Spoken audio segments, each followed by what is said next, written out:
Découvre ce que devient Gon dans la suite d'Hunter x Hunter.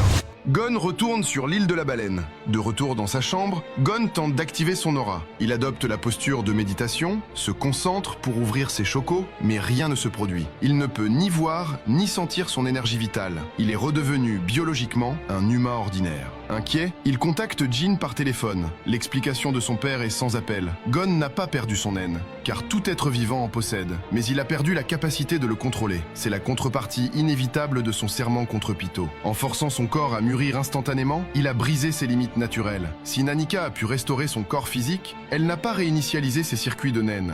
Gon confie une vérité surprenante. S'il avait encore son naine, il aurait suivi Jin. Mais il a compris une chose. Son but n'était pas de trouver un père. Il ne le voit pas comme ça, mais comme une légende lointaine qui veut être à ses côtés pour admirer toute sa pleine puissance. Gon accepte cette réalité et entame une vie normale, croulant sous les devoirs, sous l'œil attentif de Tante Mito. Cependant, une intrigue majeure reste en suspens. Gyro, l'ancien roi de NGL, transformé en chimère, reconstruit son empire à Meteor City, et le narrateur a explicitement annoncé qu'ils finiraient par se rencontrer. Pour cela, Gon devra réapprendre le nen depuis le zéro absolu, sans raccourci donné par Wing au départ, mais par la méditation pure. Cette reconstruction pourrait même modifier sa catégorie de Hatsu. Le retour de Gon n'est qu'une question de temps.